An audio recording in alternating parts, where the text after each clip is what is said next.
بالله من الشيطان الرجيم. بسم الله الرحمن الرحيم. الحمد لله الذي جل علاه، ما لنا رب سواه، كل من حاز رضاه. حاز في العمر الأرض ربنا الله الكريم دائم حي قديم.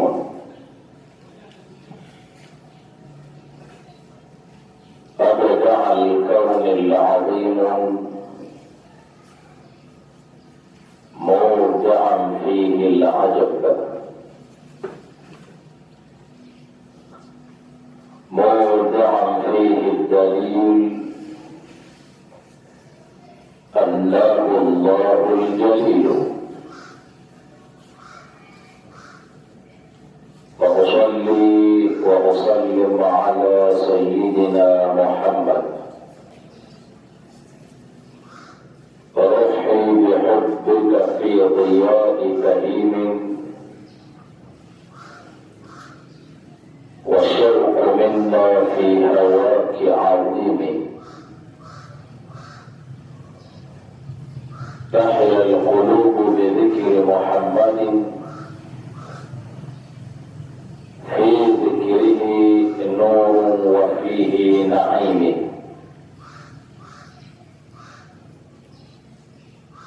وأصلي وأسلم وبارك عليه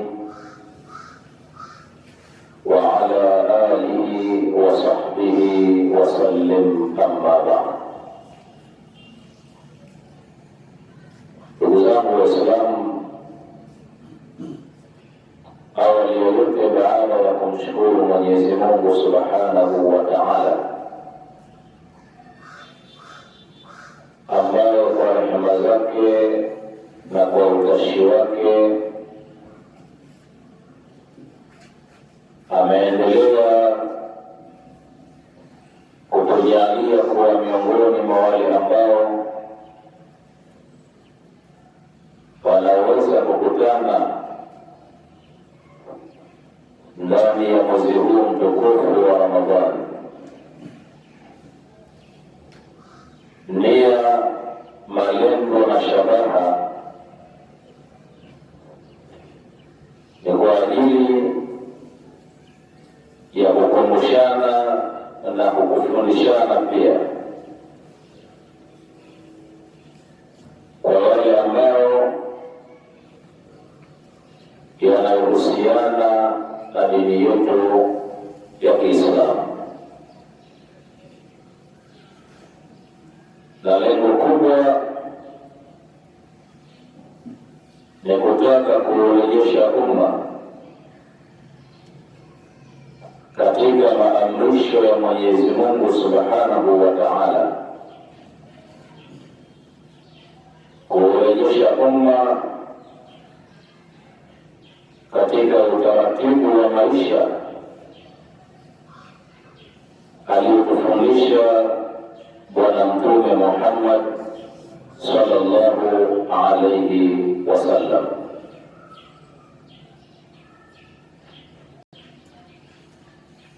Lakini pia rehema na amani zimwendee kipenzi chetu Bwana Mtume Muhammad, ambaye lam yursal illa liikhraji nnasa min dhulumati lkufri ila nuri liman. Hakutumwa isipokuwa ni kwa ajili ya kuwatoa watu katika kisa cha ukafiri na ushirikina na kuwaingiza watu katika nuru ya imani na Uislamu. Hivyo rehema na amani ziwaendee masahaba zake na watu wote wema. na sisi ambao Mwenyezi Mungu Subhanahu wa Ta'ala ametujalia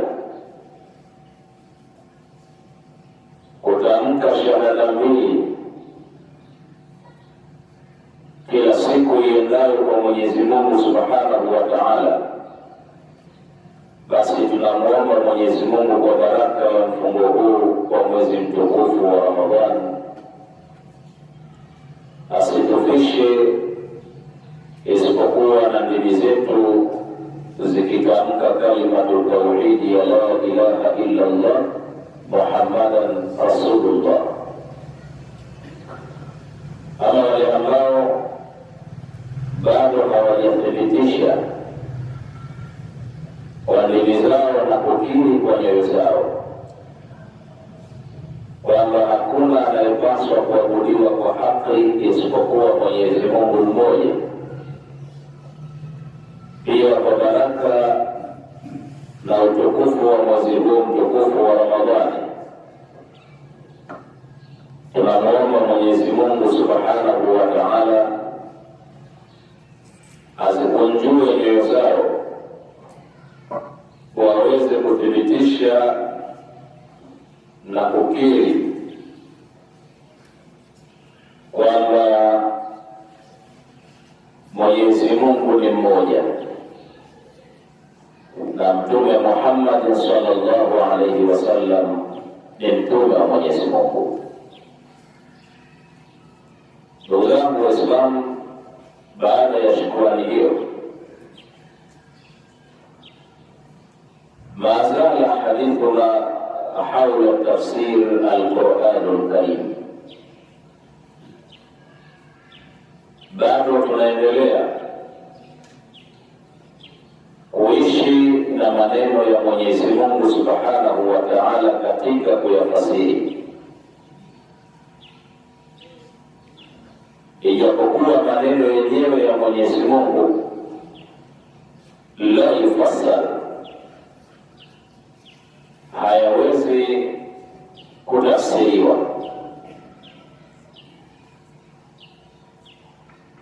lakini tunapaswa kuamini hivyo kwamba tunatafsiri maneno ya Mwenyezi Mungu Subhanahu wa Ta'ala. Na sura ambayo tuliyomo ni suratu An-Nur. Na baada ya hapo jana kuwa tumesoma aya nambari 4,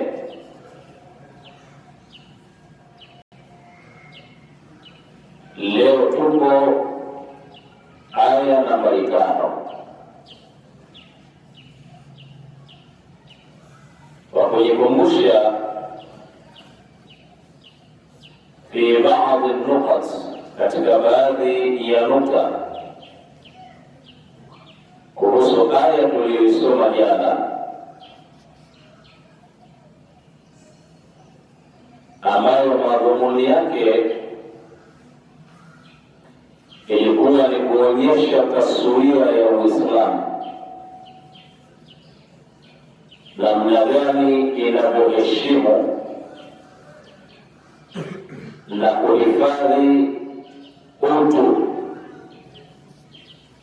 wa wafuasi wa Bwana Mtume Muhammad sallallahu alayhi wasallam.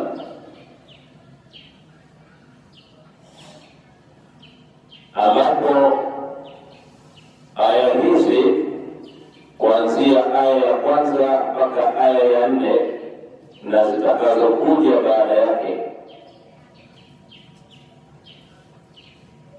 malengo yake yanakwenda sanjari na makusudio ya uwepo wa sheria za Mwenyezi Mungu Subhanahu wa Ta'ala na hukumu zake,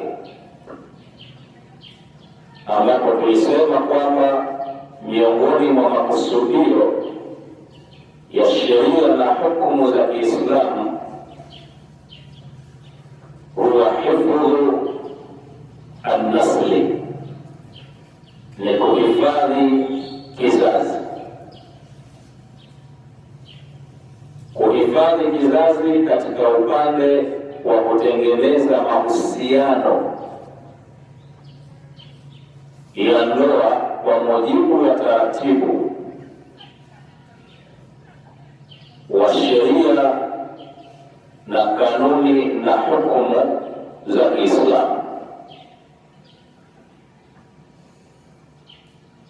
Kwa maana nyingine, unapokuja kutengeneza rasilimali watu, ni lazima pawe kuna vifungu vya sheria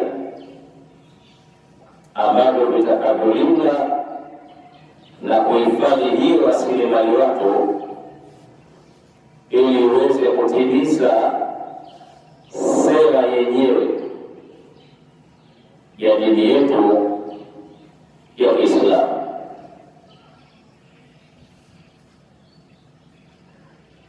Na hivi ndivyo ambavyo Mwenyezi Mungu Subhanahu wa Ta'ala alivyoweza kuwahifadhi mitume wake, kwamba min ladun Adam ila sayyidina Muhammad sallallahu alayhi wasallam, kutokea kwa baba yetu Adam kuja mpaka kwa bwana mtume Muhammad sallallahu alayhi wasallam. Hapa katikati hakuna nabii yoyote aliyetoka nje au aliyepatikana nje kwa utaratibu aliyoweka Mwenyezi Mungu Subhanahu wa Ta'ala.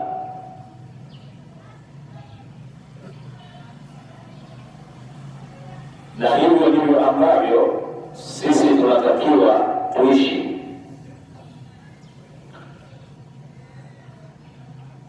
Yako maneno ya Mwenyezi Mungu Subhanahu wa Ta'ala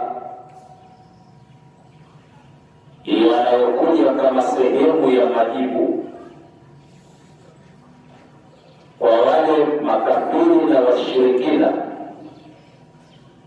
waliotaka kuzodoa na kudogosha unabii na utume wa bwana mtume Muhammad sallallahu alayhi wasallam, ya kwamba wakatengeneza taswira kwamba mtume wa Mwenyezi Mungu inakuwaje aoe, ikiwa yeye ni mtume wa nani? Wa Mwenyezi Mungu. Inakuwaje uoe? Kwa maana nyingine wakatengeneza taswira ya kwamba anapelekwa mbio na matamanio ya mwili,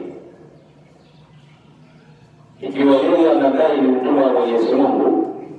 Sasa inakuwaje aoe? Lakini majibu ya Mwenyezi Mungu Subhanahu wa Ta'ala yakaja kuweka mazingira sawa kwamba kuoa sio mapungufu,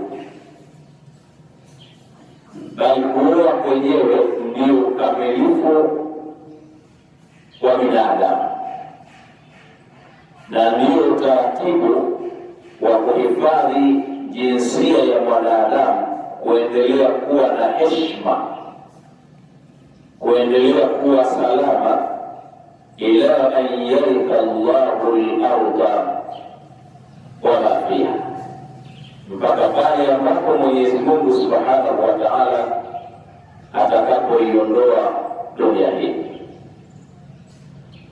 Maneno yale yakasemaje? Khitabun li sayyidina Muhammad sallallahu alayhi wasallam wa li atba'i sayyidina Muhammad sallallahu alayhi wasallam, ikiwa ni sehemu ya maelekezo kwa bwana mtume na wafuasi wa bwana mtume Muhammad sallallahu alayhi wasallam. Mwenyezi Mungu akasema kwamba walaqad arsalna rusulan min qablik faja'alnahum azwajan wa dhurriyya, kwa hakika wewe Muhammad tukatuma mitume kabla yako, lakini na wenyewe walipata utaratibu huo huo ambao wewe umeufuata, walikutangulia. Fajaalnahum azwajan, tukawapa wake, tukawaozesha, lakini wa dhurriya, na tukawapa watoto.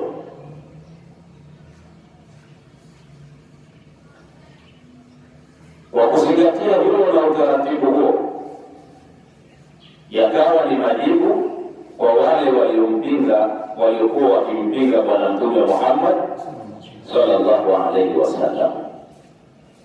Lakini Mtume pia na yeye akahimiza kwa umma wake, akasema kwamba an-nikahu sunnati wa sunnati al-anbiya'i min qabli faman raghiba an sunnati falaysa minni, kwamba ndoa ndio utaratibu wangu, lakini pia ndio utaratibu wa manabii wote waliopita kabla yangu. Sasa yeyote atakayekwenda kinyume na utaratibu huu na utaratibu wangu mimi ambao ulionifanya kuweza kutengeneza familia bora, falaysa minni, bimaana falaysa min ummati Muhammad sallallahu alaihi wasallam, sio katika ummati Muhammad sallallahu alaihi wasallam. Kwa maana nyingine, utaratibu wa kutengeneza familia au utaratibu wa kuhifadhi jinsia ya mwanadamu ndani ya Uislamu ni pamoja na kutokwenda kutengeneza mahusiano ya ndoa kwa sheria na taratibu zisizokuwa za Kiislamu. Kama ukakutana tu na mwenzako, halafu mkaenda kwenye kabila lenu huko, mkakutana na wazee wenu wa makabila, kasema bana tumefunga ndoa, haihesabiki. Au katoka wewe hapa na mwenzako mkaenda mahakamani, halafu mkafika kule mkafungishwa ndoa kwa mujibu wa mahakama, sheria za mahakama, kwa nadharia ya Kiislamu, ndoa hiyo ni batili na mtahesabika kwamba bado mnazini, kwa sababu kule hakuna Mwenyezi Mungu wala hakuna Bwana Mtume Muhammad sallallahu alaihi wasallam. Kwa hiyo tunapozungumzia namna ya kumhifadhi mwanadamu ni pamoja na kujiepusha na yale yote ambayo yatakayopelekea kutumbukia katika yale aliyoharamisha Mwenyezi Mungu Subhanahu wa Ta'ala, au kumpata mwanadamu katika njia ambayo sio halali. Lakini pia nadharia hiyo inakwenda mbali zaidi, kwamba ni pamoja, tunapozungumzia kumhifadhi mwanadamu au jinsia ya kibinadamu, ni pamoja na kujiepusha na tuhuma za uongo ambazo zitakazopelekea kushusha ile heshima ya mtu na utu wake ndani ya maisha ya ndoa na katika jamii ambayo inayomzunguka. Kumdhania mwenza wako vibaya au kumtupia uchafu wa zina na tuhuma ya zina mtu ambaye aliyehifadhika, na hivyo kuwa ni sehemu ya dosari ambazo zinazochafua jamii yetu ya Kiislamu, lakini pia ni miongoni mwa sababu zinazopelekea kathrati talaka baina zawjaini, ukithiri wa talaka baina ya wanandoa wangapi? Wawili. Lakini pia hupelekea atafakkuki al-usri, familia kusambaratika, kila mmoja akaishi maisha yake, na hata wengine kutengana kwa muda mrefu kwa sababu ya kujengeana dhana kinyume cha utaratibu wa sheria. Ndio maana Bwana Mtume Muhammad sallallahu alaihi wasallam akatutahadharisha na mambo hayo, akasema katika hadithi yake mashuhuri kwamba ihtarisu minan nasi bisu'i dhanna, jiepusheni kuwadhania watu vibaya. Si umemwona mtu tu basi wewe moja kwa moja yakaanza kukutoka. Kuna wengine yanawatoka kwa hasira na kupa, halafu baadaye wanaanza kujutia maamuzi yao. Ndio maana hata ukiangalia usulubu wa Qur'an umetutahadharisha sana kujichukulia hukumu kwa kusikia.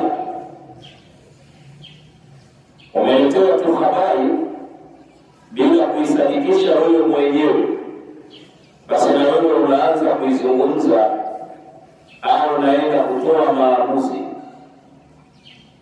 bila kuwa na uhakika ya kwamba ni kweli au sio kweli. Katika Qur'ani Mwenyezi Mungu Subhanahu wa Ta'ala anasema kwamba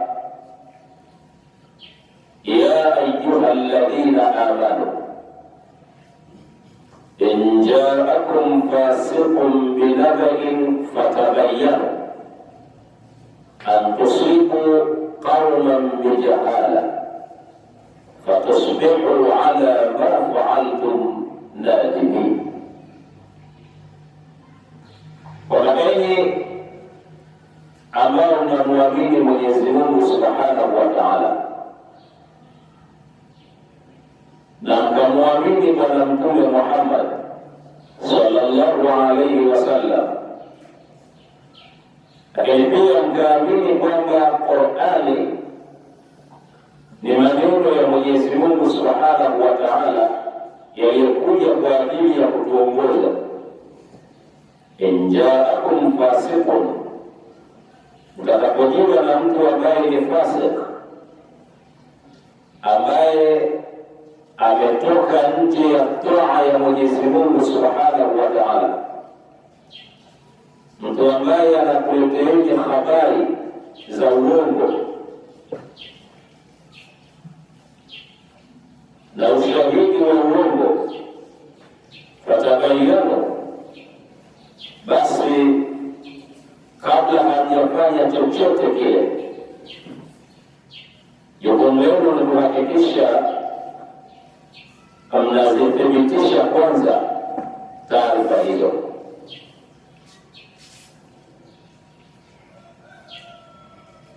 Kuna kitu kinachoitwa dirasatul hala katika upande wa research. Kwa wale ambao wamefika elimu ya juu, wakati unafanya research kuna kitu kinachoitwa dirasatul hala. Dirasatul hala ni kufanya utafiti ambao kupelekea kujua uhakika wa kitu ambacho wewe unalifanyia research. Inaitwa turuq al-bahth. Kwa hiyo kuna tariqatun al-istiqra'i. Hii ni njia ambayo hutumika kwa wewe kufuatilia jambo kwa njia ya kusoma. Mathalan, umeambiwa uandike kuhusu madhara ya malaria. Kwa nini watu wanaumwa sana malaria? Kwa hiyo wewe ukaamua kusoma na kufanya njia zako mwenyewe kwa kupitia vitabu na kadhalika, ukapata kwa nini watu wanaumwa sana malaria. Lakini kuna albahthu an tariqati at-tahliliyya, tafiti kwa njia ya kupata maelezo kwa watu ambao wamekumbwa na ugonjwa wenyewe. Unawafuata, unaanza kumuuliza mmoja mmoja, unaandika, baadaye unakuja unafanya research yako. Lakini kuna njia ya tafiti kwa kwenda kwenye kuhudhuria maeneo au mazingira. Unaona hapa mazingira yake ni machafu, hapa kuna mabwawa ya maji, masalio ya mbu na kadhalika, ukaandika. Sasa Mwenyezi Mungu anaposema kwamba idha ja'akum fasiqun binaba'in fatabayyanu, atakapokujieni mtu ambaye ni fasiki aliyetoka nje ya taa ya Mwenyezi Mungu, binaba'in, na habari. Tena hii sio habari ndogo, kuna tofauti kati ya habari na naba. Naba ni zile habari kubwa nzito ambazo zinazotikisa mji au zinazoweza kuleta hatari katika mji.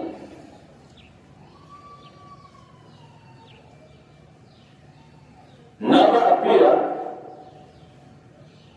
ni habari ambayo la shaka fiha, haina shaka kabisa ndani yake, kama ilivyokuja katika Qur'ani, amma yatasaaluna 'anil naba'il 'azim. Hasio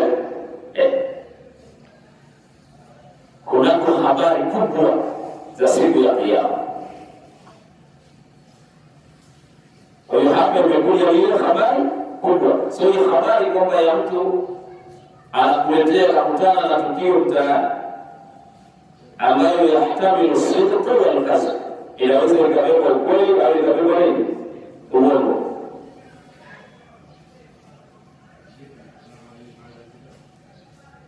Lakini hapa imekuja kwa maana ya habari kubwa. Jambo la mke wako anazini au mume wako anazini, sio habari ndogo, ni kubwa. Naweza mkauana wakati mwingine, asema Mtume aliletewa hiyo ikawa shida. Kabla ya yote, kabla ya kuteremka aya kuja kutuliza nafsi yake na kumwondoa mke wake katika hiyo kubwa, alimwambia bwana awe na kwanza kweli. Akasujia chochote kwanza ndio kweli kwanza, kitu kibora. Na kipindi hata wewe unaweza kupata misukosuko kwa mke wako. Umesikia habari fulani, ukaja nyumbani umefyumu. Kiona kitaka kujitetea na kwanza nenda kwako, alafu tutaongea baadaye. Habari hizi sio bata. Sasa idha ja'akum fasiqun binaba'in fatabayyanu. Kijua na mtu fasiki muovu ametoka nje ya taa ya Mwenyezi Mungu, kabla ya chochote zithibitisheni habari zenu, ili msije mkachukua maamuzi ambayo yatakayokupelekeeni kujuta baadaye. Unamwacha mke wako kwa maneno ya kusikia na maneno ya kuambiwa, halafu baadaye unakuja kubaini si kweli, unaanza tena kuvuta kwa mke wako usiku. Hayo yapo shekhe. Kuna watu wanakuta usiku, kasema mwacha namna ya kumrejea hakuna, talaka 3. Mtu anaona bwana bora tukojache. Sasa Mwenyezi Mungu anatupa hiyo misingi ya sheria na hukumu kwa lengo la kuhifadhi ile jinsia ya dini ya mwanadamu na heshima yake. Ndio maana sasa akaja akatuambia kwamba walladhina yarmuna almuhsanati thumma lam ya'tu bi 4 shuhada, na wale ambao wanaowatupia wake zao waliohifadhika kuhusu uchafu wa zinaa au zinzi, kisha baadaye hawakuleta mashahidi 4, fajliduhum 80 jalda. Hawa waliowatupia wenzao tuhuma ya uzinzi, basi wachapwe bakora 80. Wala takbalu lahum shahadatan abada, na ushahidi wao hautokubaliwa tena milele. Wa ulaika humul fasiqun, na hao watakuwa ni watu waliotoka nje ya taa ya Mwenyezi Mungu. Sasa aya inayokuja ambayo ni nambari 5 ya leo inakuja kuwafua wale ambao baada ya kuwa wamepigwa bakora wakaamua kutubia kwa Mwenyezi Mungu Subhanahu wa Ta'ala, kwamba kile walichokifanya ni makosa. Tuma walizozitunga ilikuwa tu ni kwa lengo la kuacha